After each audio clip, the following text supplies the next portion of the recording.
Tes stratégies, tu vas voir que tout ça les check-in. Je vais t'envoyer le vidéo, tu vas mettre RTO checker. Viens jouer à checker Maramuto qui toko. Donc tu checker qui biso tu n'as Aristote pas checker qui. Nous quand c'est base tu rends m'appelle tout capé Aristote chanteur pour te créer la base. Tu créer base dans Mamba bon côté. Mais à quel moment c'est pas cani vol. Oh. Benjo papa tira makambo.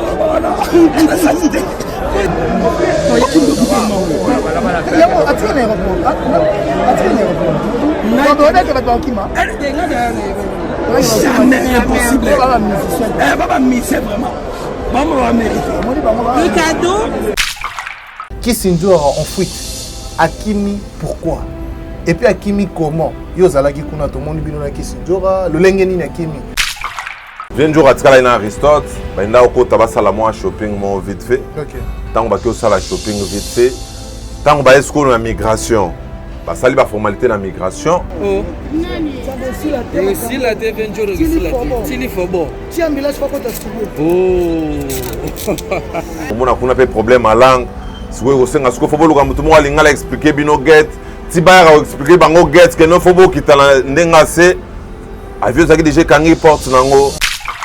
Non, c'est Léo, c'est Léo, soi-disant, tournée héritier ou attendant des tournées européennes, à lobby n'est pas au courant. Est-ce que Mamba bon, ça Mamba Hollandais, Mamba Hollandais, à lobby n'a pas que ça pour se pélissaner Maloba, à se pélissaner mon pied. Lobby n'est pas au courant. Et ça un problème, c'est bon, il y a un c'est le Lobozu pour tenir un motema. Non, à lobby négatif à Loba. Tout le monde est au courant, tout le monde est au courant. Tout déverger Istanbul. Pour la première fois, c'est au Tagisha, c'est ma délégation à plus de 30 personnes à Istanbul, tu as 3 concerts. Les Abisso. Quand on a dato, après Bisso, on a un orchestre au Istanbul, on a tout fongol là. Arrêtez de Pierre! Yokelanga Eloko Oyo. Restaurant business class VIP Bruxelles. Yeah! Restaurant business class VIP. Yeah! Ouais, vous allez dans la cuisine spécialisée dans ndenge ya mukiete lokola. Cuisine spécialisée congolaise africaine. Awa soki okoti biloko tu ya mboka okoliango joli kitoko o makayabu kwanga mbinzo ndakala okoliango joli kitoko awa bilubutu elamba maka awa bongo biloko ya kotumba lokola soso ntaba mbisi awe tumba maka joli kitoko na niveau ya kosakana te olie ozamo bimba na restaurant business class VIP na Bruxelles bazali pe na mobange na salle oyo ba organizaka activité ya ndenge na ndenge lokola ba soirée, ba anniversaire, mariage, conférence, pe ba activité mususu ekoki kosalema awa. Ozotu na ngai soki ezali wapi? Restaurant business class VIP na Bruxelles ezwami na adresse oyo 39 boulevard Jubilé Bruxelles 1080 métro Riboucourt l'une 2 P6 30 51 arrêt Jubilé. Awa na restaurant business class VIP na Bruxelles. Yango nde nzambe ya babilubu o Italie ba congolais pe ba africain. C'est naturel. Gardez bandi na yo toujours. Placide et Bio, le patron de business class.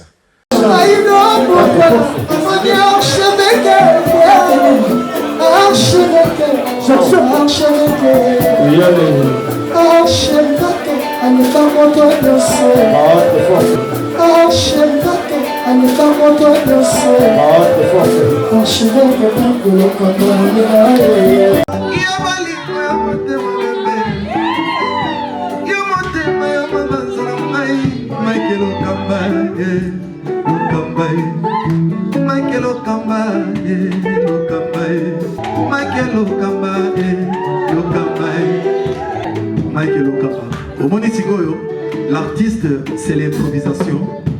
La honoré dans l'émission. Africa Elengi TV, votre chaîne, l'incontournable, la star des chaînes.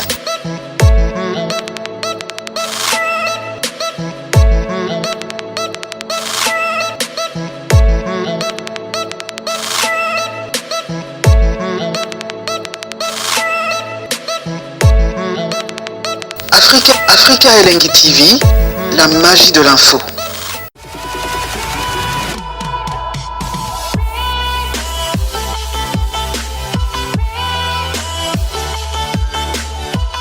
Voilà, bonjour, bonsoir chers amis internautes, bienvenue sur Afrique Elengi Télévision, votre chaîne d'actualité, votre chaîne dans laquelle vous recevez toutes les informations en temps réel. Encore une fois de plus, je vous dis bonjour et bonsoir, tout dépendra de l'ère à laquelle vous allez capter, nous entendre un peu de partout dans le monde entier avec un grand plaisir.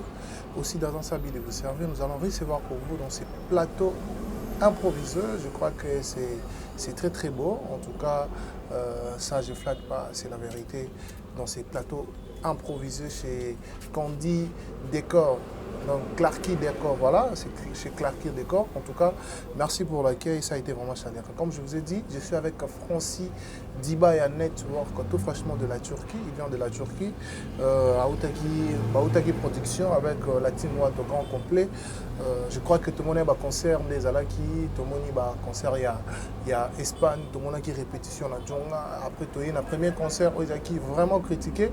Après, tout le monde a un concert au Betama Kimi Balé, on a Yasuka, et là qui est vraiment positif. En tout cas, félicitations à la team Watt aussi, à Héritier Watanabe qui ne cesse de nous surprendre. En tout cas, je suis avec Francis Dibaya.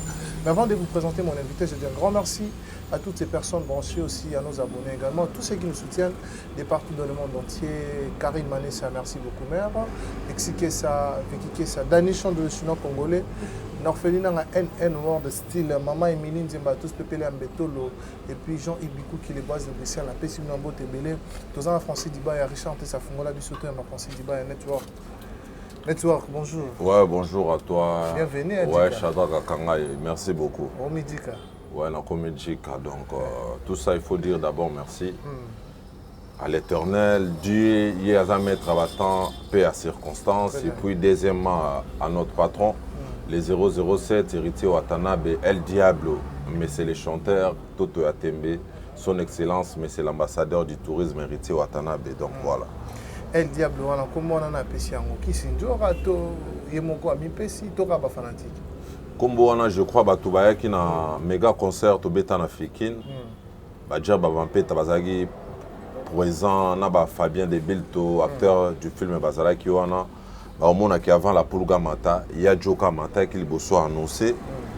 C'est comme El Diablo. Il y a la Pulga comme El Diablo.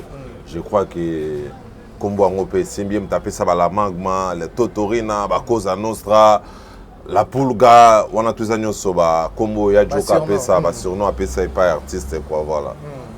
Voilà, alors s'il faut déjà commencer après concert il y a Fikin, tout le monde a dit engouement et ça là qui réponse au penda concert et ça qui Héritier Watanabe avec qui direction via Espagne, tout le monde a gagné France qui s'endura à faire vivre et rêve naïe. D'abord s'il faut commencer par ça, au gros le bani l'aspect on a Coco qui ça te rêve to faire vivre mon rêve à Lucas je vais pas battre mais pas battre ça zoté Héritier Watanabe quand même à réaliser rêve naïe.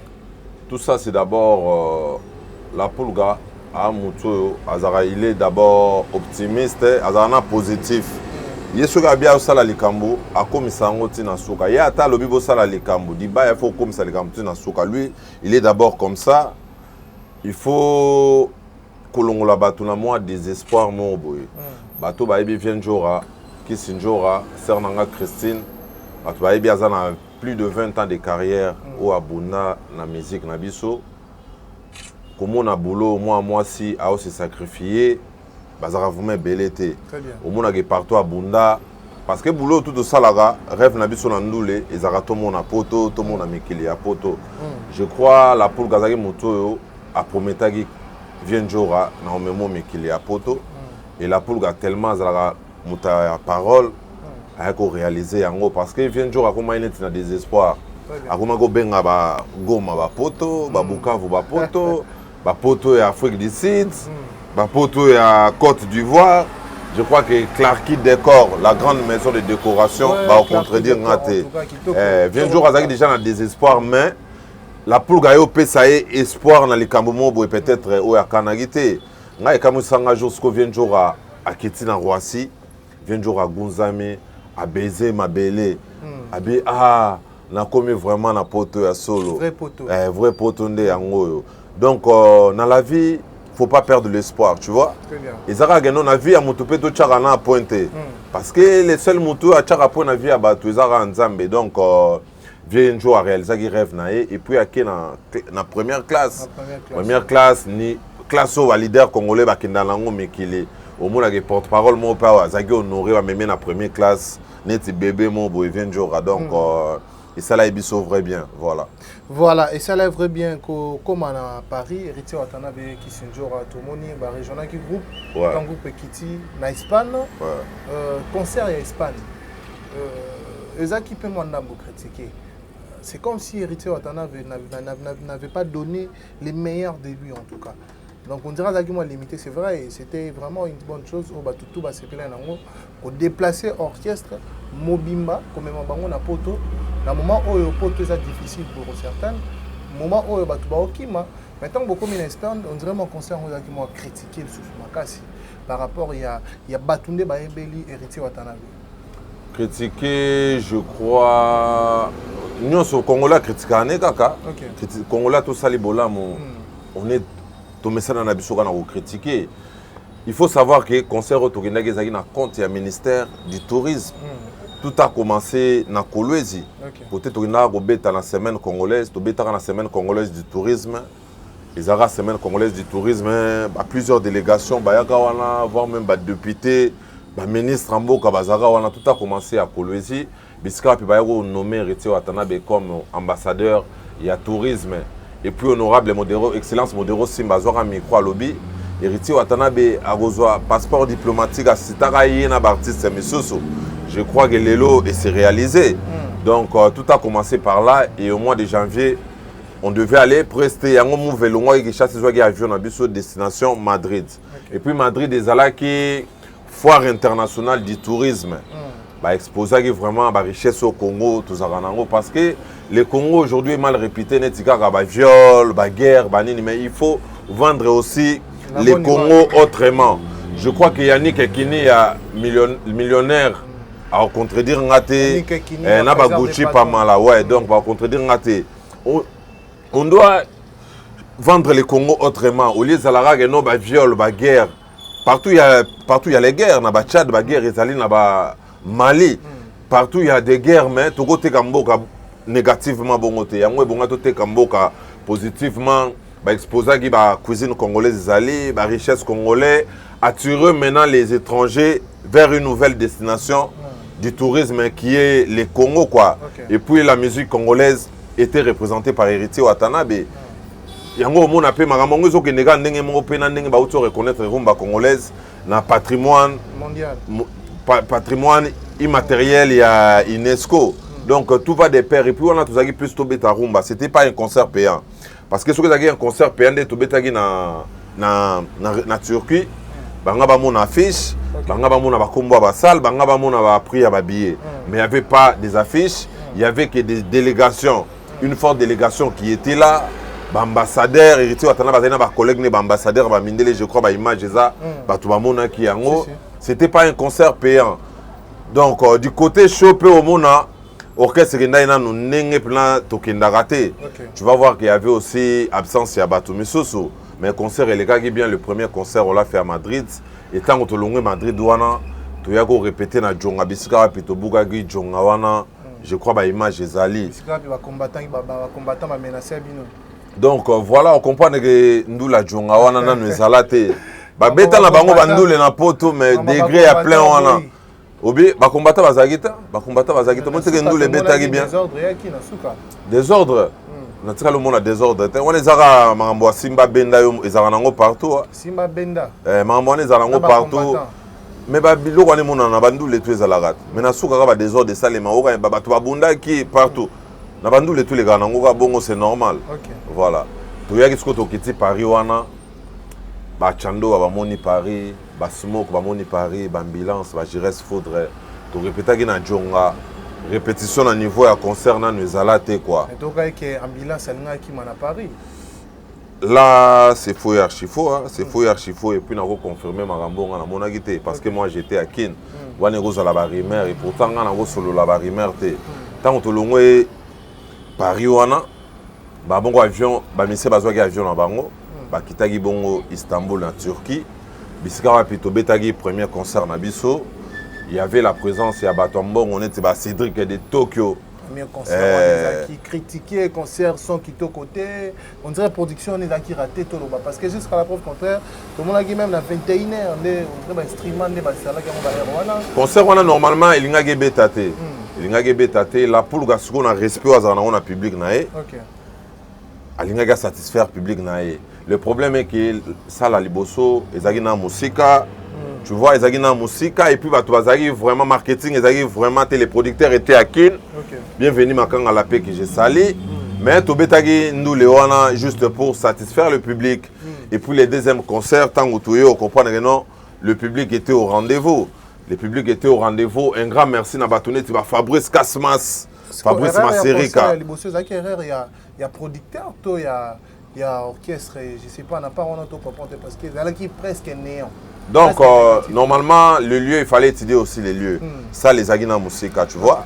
Parce qu'il fallait que tu aies le deuxième concert, on a vu sur notre troisième concert, au monde, il y a plein de dégâts. Parce que ça, les gens, na bisika mo mutu toza na facilité à koya. Le problème est que ça, les Aguina Moussika, tu vas se déplacer, vu que tu me soupes, sans badok, il faut pas y avoir quand même double. Donc, côté on les Aguina Moussika trop.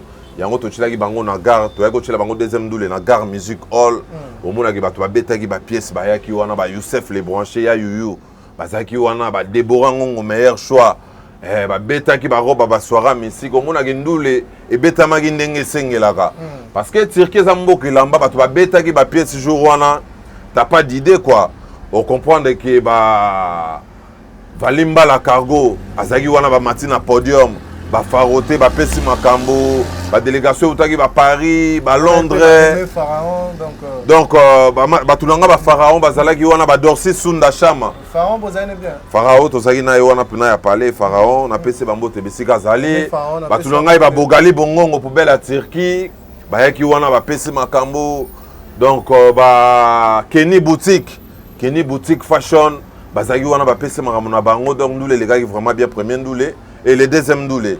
Après le deuxième doulé, on a l'équipe Etzkalagi Tulandaki, Ngai, Miembe, Aristote et puis Charlie. Olivier Bagolanda, on a troisième concert. Voilà. Voilà, merci beaucoup. Le concert surtout et Betama la Turquie, à part il y a Liboso, tout le monde a une évolution vraiment moi très positive par rapport à Liboso, aux Zaki moins échec. Mais aujourd'hui, Batubalobi, bon, on bet un peu 12 ans quand l'orchestre Nabino, on est Olivier, Nabachaki, on dirait Zaki 12 public n'est réclamé, bango yango bomemi bango. Non, biso to bet à 12, c'est la poule gapé chez biso na timo ta longola mambo 12. Longola mambo 12. Biso chez biso 12 ezala te mambo na awele garaté. Et bon dadi mo la tikali point. Donc Shakira et Olivier bango bazaki na délégation ya Espagne. Tu vois? Parce qu'il y avait des délégations. Il y a la délégation qui était partie en Espagne et puis biso délégation esengaito ke na Istanbul. Na délégation Espagne tant 3 personnes on a raté Shakira, Olivier et puis Cédric. Bah que kocha bango na dossier mususu na Istanbul, na pour un voyage à Istanbul. Parce que biso déjà dossier na biso ezagi ekoti. On comprend donc tant ubaye ba visa na biso yobima au mona biso tolandaki et puis bango baye Hollanda sima parce que dossier na bango ekotaki à part il y a 3 personnes wana. Ezagi na ngoma bango to ya 12 te quoi voilà. Bango dadimo la kete quoi. Donc dadimo là azali un passeport de service te. Donc azali un passeport de service te. Passeport de service te pour voyager na voyager belé. Mais batunyo so bakete voyage ezaki pour éviter que l'orchestre mobimba. Au mona que doubler Rakoba kete volcan zaki programmé. Clifton bazaki programmé, Stella, Sarah va danser. Tout le monde devrait partir plata. Au moins il y a passeport de service na bango ezaki na bimité, c'est ça qui a fait défaut. Voyage voyage la pour galinga pe sa cadeau na bana tout ya la team Wata. Anga ça la plan plaisir na bana tout ya la team Wata, ba misene nyoso ba kende ba mona poto ya Istanbul. L'homme propose, Dieu dispose, je crois que voyage ça pe à Soukate. Monsieur Goya Tokokenda. Entre autres, ça ne crée pas de rancœur entre vous et Dadimo, là, s'il faut le dire. Des rancœurs, comment ça? Des rancœurs, comment? Il faut créer rancœur, toi, on a besoin même moral. Pas si pèse à la carte, parce que tout le monde a maison mère, il n'y a pas Sankara, il n'y a pas Roger, moi, puis pas les Kotaki. Biso toi bon côté. Biso total là toi tata bon moko, c'est la Pulga qui dirige. C'est la Pulga qui dirige. Je crois que le directeur Juma Gauss na Lukapa a au contredire ngate mutulanga Kashogi Bilele na Lukapa ba au contredire ngate watane makambu yenda za institution. yende mokonza mibeko yende mutakumbela orchestre na ye donc makambo surtout la tsara faute na la poule gâté tu vois il y a des ambassadeurs te après ça visa te az ambassade exemple ya ba pays to voyagera te il y a gosa la liste après si bon mais kuna pe bato na pende ba pesara na yo comprendre que voyage ça na ba réalité belé donc to condamna ba tout tu vois. Voilà, merci beaucoup Evoluant siko eloko déranger batou. La team wata au grand complet de bozwaki avion bogenda ki Turquie. Ouais. Na ki sinjo rappé na kati. Ki sinjo d'ailleurs tout a précédé bino yena la poule ka bagenda ki Paris. Alors Koko Mabosali ba concert surtout bozongi retourne à bino ce qui dérange jusqu'à la preuve contraire. Ki sinjo en fuite. Akimi pourquoi? Et puis Akimi comment? Yo zalaki kuna to monde bino na ki sinjo le lengeni na Akimi. Équipe la team wata bozalaki bino surtout grand complet bozongi ki alors nous parlons tous ça non c'est-à-dire que bon on quitte ça mais qui sinjo Akimi pour Vienjora le problème est que Vienjora tout ça là il a biso check-in normal tout ça li check-in biso tout comme on côté tapé tout l'équipe migration tout côté na biso la migration Vienjora tkala ina Aristote ba inda au côté ba sala moi shopping mon vite fait OK tant ba ke sala shopping vite fait tant ba est la migration ba sali ba formalité la migration il s'est retrouvé plus na gate na bango ça aussi mon sous gate na bango te les temps sont biso déjà tous déjà na gate liboso à gate ba o checker déjà biso pour que to kota déjà dans l'avion parce que place wana moto priorité zalara à kota déjà mi côté là dans l'avion donc ba vient jour ba c'est pas un problème il y a gate et qu'il y a qui embrouiller bango parce que aéroport wana ya monene trop aéroport à Turquie on a la plus grande aéroport du monde donc ba yako bon à partir à gate au moins on a pas problème à langue si vous avez un peu de expliquer bino get si vous avez expliqué bango get que non faut qui t'a ndengase avion ça qui déjà kangi porte nango yango de cela qui va vient jour rabat raté vol na Aristote monsieur Nabiso donc je crois déjà les lots viennent jour azu avion azu qui t'a déjà tout à l'heure et puis azu déjà vol déjà stratégie tu vas voir que tout ça les check-in je vais t'envoyer le vidéo tu vas mettre air to checker vient jour à checker qui maramuto qui toko donc tu checker qui biso tout na Aristote pas checker qui nous quand c'est base to on dit m'appelle tout capé Aristote chanteur pour tout créer la base to créer base dans mamba bon côté donc ça erreur et salement qui mais bazoya déjà va foutre ba pénalité Aristote peut lobi azo avion na e azoya rosonga kene quoi voilà et alors na anglais on ngolo bani parce que ba te belé bazaki déranger ba moneti ki sinjo Akimi parce que les lotis siko ba to ba moni nanu ba preuve tangible te o ezo sala ke to ba ki sinjo Akimi te ki sinjo azozonga Vienjora okima tenga na bi Vienjora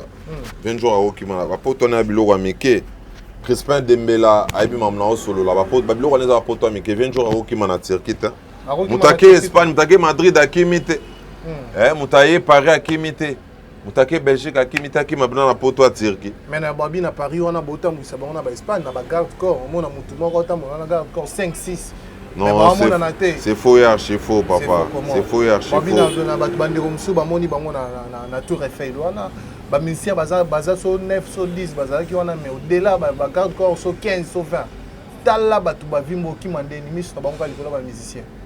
C'est faux archi faux bon ba noko bazaki normal baza otambola na bango bien bazaki sans sécurité et puis na ba téléphone na bango ozamona te ba sala ba direct tout le temps biso makambo wana ezala raté la pulga nenga solola na biso c'est différent ba leader rebela Congo bazo attendre sur la mission na bango bongo te tu vois yep na zo attendre sur na biso so makambo ezali a expliquer ba ya botala boye non suza pona bino na osala ngo pona bino comprendre tala ka muta expliquer ba misabi soko tika bino exemple là tika ba bassiste na tika ba soliste et puis combien de solistes ba na poto combien de bassistes ba na poto combien de domaines ba na poto sona za mutema mabe na tika bino na bengi na ngape ba Cambodge ba beti ba Michel Bass ba beti mais na lingi na me mabino poto po epesa makambo mo boye tu vois les lopépé si makambo to kiti na aéroport Angeli wana dégâts catastrophe makambo wana parce que vol amo ezagite parce que surtout kita na moi enga ezala dégâts ba kenda borkese kenda nango ba poto ezonga mais poto to yezali ba poto ya maison meza ok kala ba poto ya kala na ba boke poto boye bozongi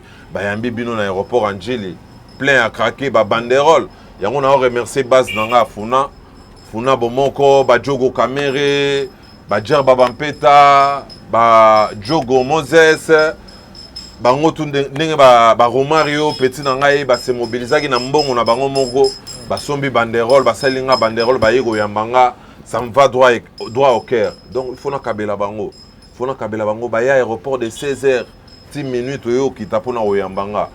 Donc voilà. Il n'y avait pas de garde-corps au Bazaki au peu, il y avait des musiciens. Non, il n'y avait pas de garde-corps. C'est faux et archi faux quoi. Voilà, merci beaucoup Evolon dans cette émission. Je dis un grand merci à toutes les personnes au Baolanda Bissobena Molo Molo. Merci également Richard Teshawaza derrière la caméra. Un grand merci à toutes ces personnes au Pena, Bazo soutenir Bisso, Bazo continuer toujours à commenter, puis beaucoup partager et surtout qu'on s'abonne à la chaîne Abisso Afrique et l'intelligence. Francis Diba à faire passeport diplomatique, ambassadeur culturel. Teoka qui Nabarimer. Comme Bisso Dozarabino, peuple, auprès de Nabino, il y a un il faut retourner à Raka. Donc, il y a un qui est héritier Watanabe était parmi les artistes et musiciens qui ont octroyé un passeport diplomatique. Jusque-là, on dirait à Djibouti, il y a un tout à l'heure qui na Kolwezi, je crois, Excellence Modero Timba a Ebisaki, il faut un passeport diplomatique. Mais jusque-là, tout le monde a fait à 3. Kofi Olomide, ou évolue en nation congolaise, tout le monde Gims, et puis Dadju.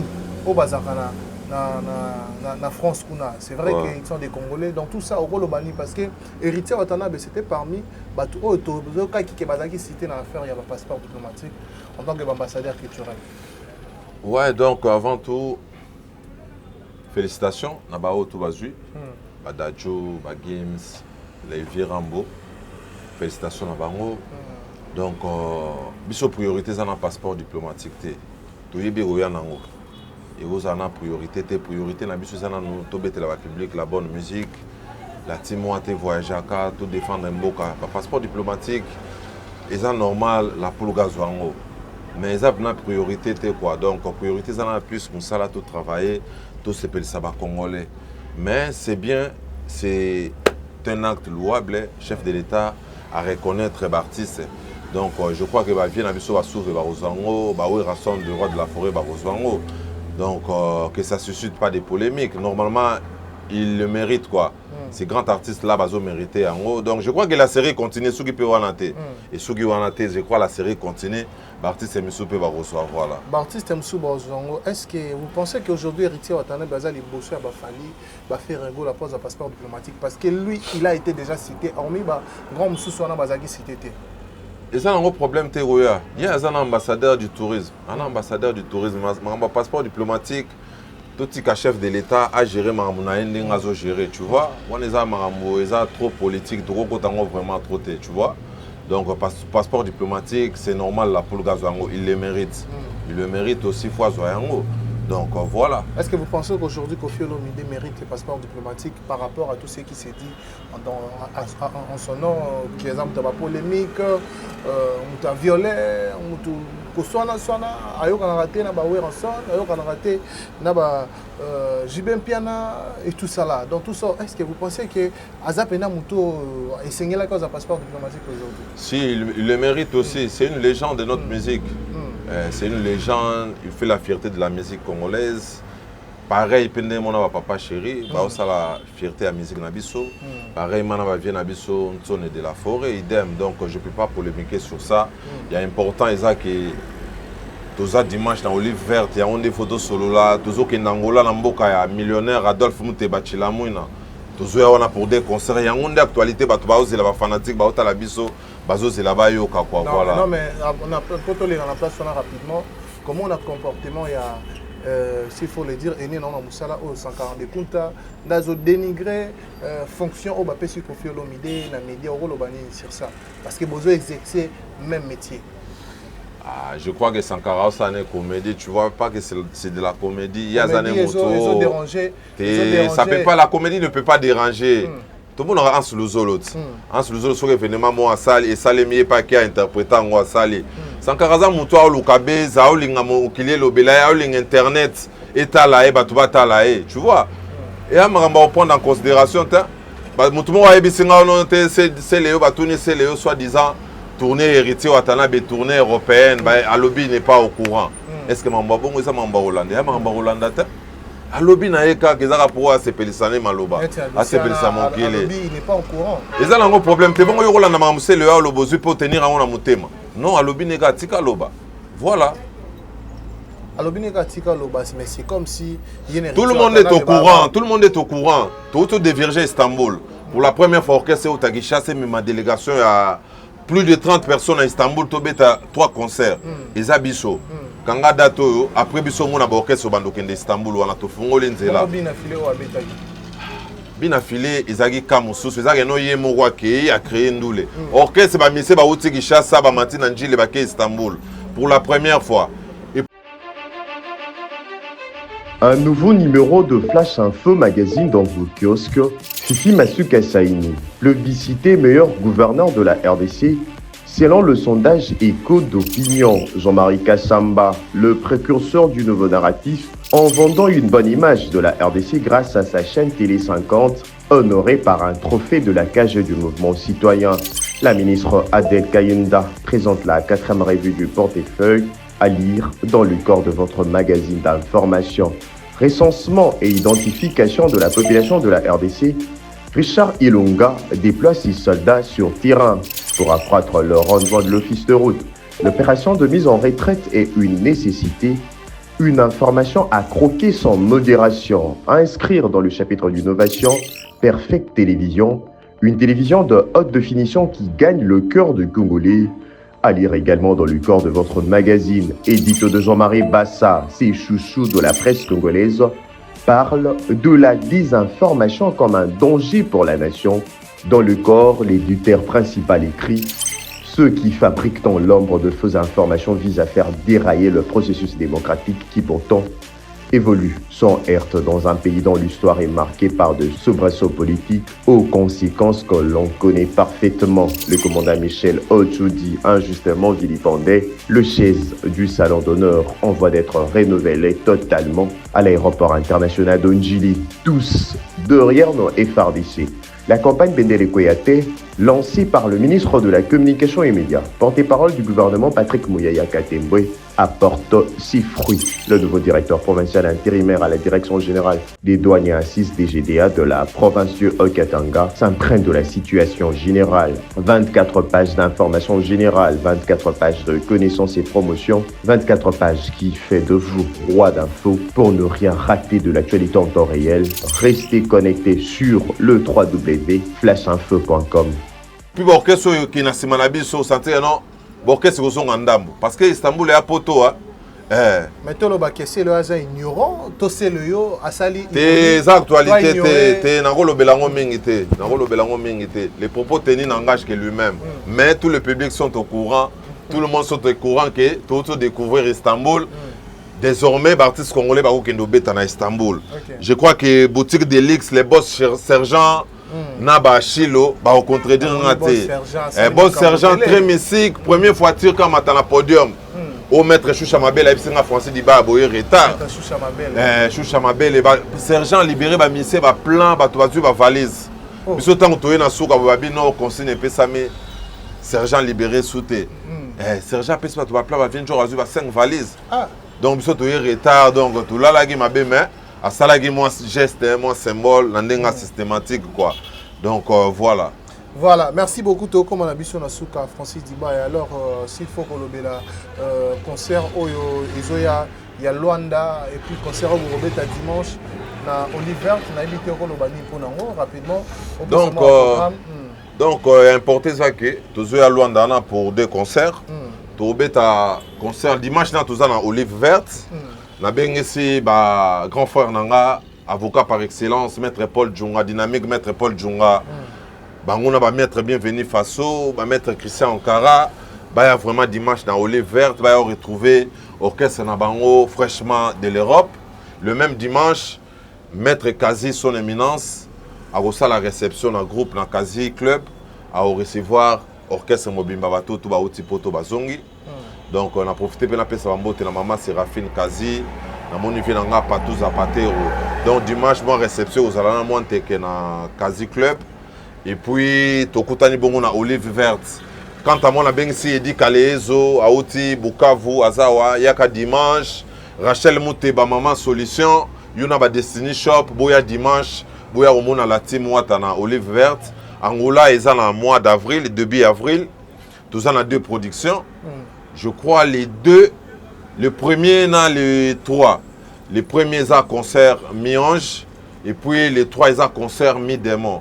Donc, il y a vraiment ébélé dans Angola. On a bien ici Alain Visor, Mao Monzo, Nikon Kai, formateur des boss. Boya, on a vraiment beau ton dans la VIP, dans le Atlantique. On doit faire 2 fois l'Atlantique. 2 fois l'Atlantique. En Angola, Tozoya, Banabaluka, Juma Gaos, Bobimara déjà. Boya Toko Tanawana, na Luanda, et au Salabiso, vrai bien quoi. Donc, on va consommer générique na bango oso, et ça déjà wana. Et ça kende bien, tout tu go book en Istanbul, Mema Bassin, Ujana eza wana, tête tenda étudiant dianga $4 eza wana, consommer en sans modération quoi. Et puis l'album des albums mi-ange mi-démon, consommer en haut. On a recommandé ba yoka trop mi-démon parce que mi-ange déjà kota ba gombe la gombe, désolé, raqueur, fantôme kota. Mais mi-démon pesa na basuka na banze monete l'alchimiste, tous on c'est les bango reggae, différence, septana, héros BM, amour véritable et Bernadette Massengo pesa wana, distance, pardonne-moi. Donc consommer en sans modération quoi. Donc tout à l'heure déjà tout en répétition dans ma tongue wana na siège. Tout en répétition tout à l'heure en diagonale il y a Bibi Play. Donc toujours kutana wana tout à l'heure. Quant à moi, je remercie Oyangai Batika Ingate na Istanbul, na Moni Bongo, Ametunkara la Malienne. Un grand merci pour tout. Don Pablo Angelos, El Patron, na PC Bambote, Fabrice Kasmas Maserika, na PC Bambote, Alpha Blondie, Yannick Lunziti Sapoutine, Gamona Cargo. Alpha Puissance wana na pesi bango bambote Landry Cargo yazane na bisu na gisasa na moni Tonto Ben Valimba la Cargo Shango Muteba Jordi Fwamba les chefs d'état turc na pesi bambote sans oublier Hervé Gogan Jancine Tadi Motema ya Jocelyne Yenga Shirley Moindo moi ça Moindo na pesi bambote Junior Interplanétaire Héritier Lisanga ABC Kauno et puis sans oublier Arnaud Bill Gates, Bogali Bongongo, Poubelle et PC Bambote, Gianni Business, et puis Alfred Aigle, Moutounanga na PC Bambote, Dorsi Sunda, et puis sans oublier Erdi Tevambo, Junior Sito, Moutounanga Junior Sito. Merci vraiment pour Najet, c'est ça la guy bien. Youssef Lebranché, mon directeur Popol Pan de Sarkozy, na PC Bambote, PDG Trésor Olangi.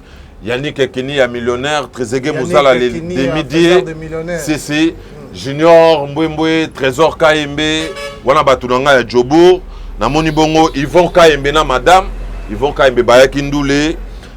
Donc, Boss Dollar Katengoura, un grand merci pour les gestes. Et puis FBT Misala, les boss Paul Fikipo, et assisté Bisso na Bandeleti na Souka, na Moni Bongo na Istanbul, ayagi na concert tout na Bandeleti Souka, na Moni Bongo papa André na agence FBT na Kati à Istanbul. Donc Kashogi Bilele, DJ H, un grand merci. Bango bayagi na Badjogo Kamere, Baz Funa Bomoko Batika Kingate. Donc Boya dimanche, Tozala Bongo na Olive Verte.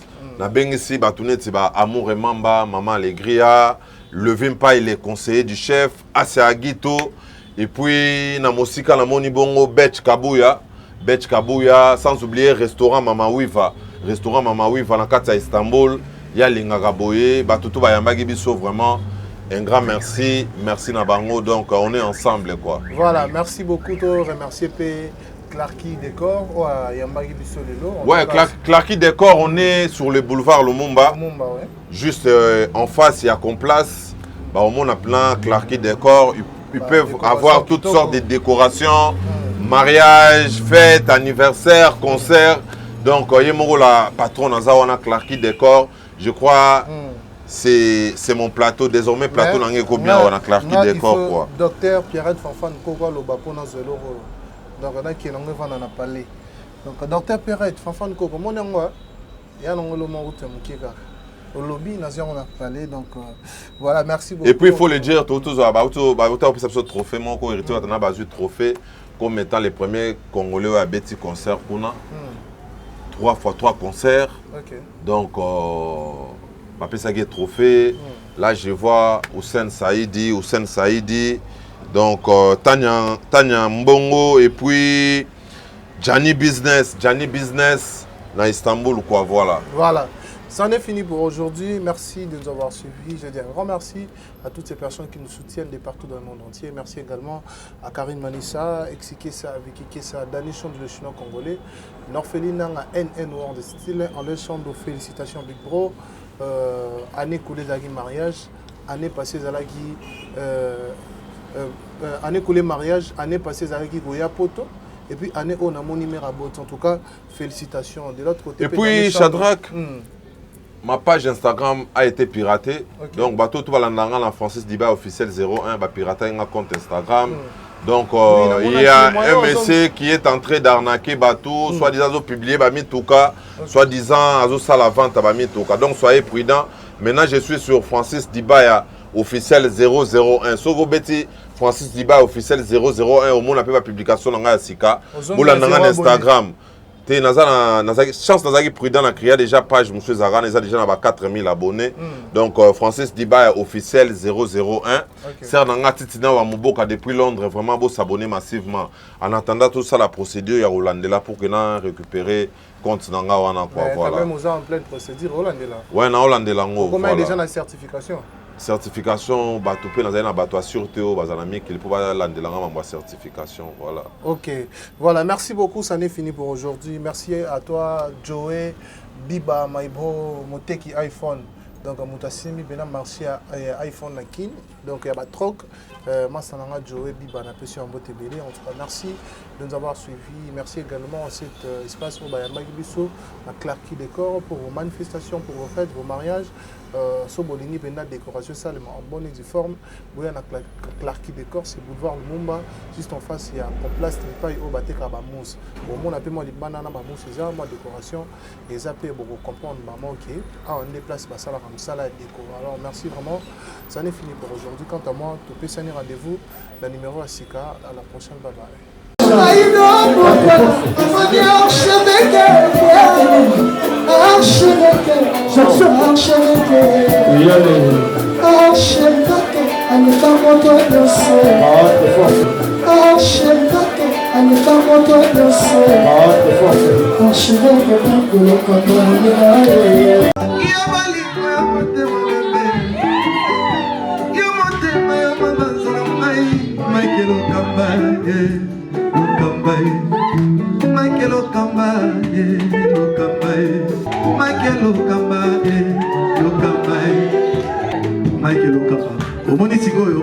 L'artiste, c'est l'improvisation.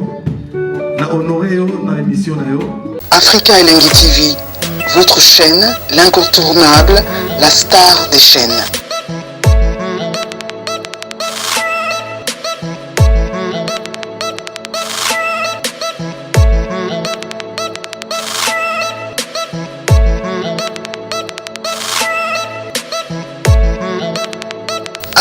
Africa Elengi TV, la magie de l'info.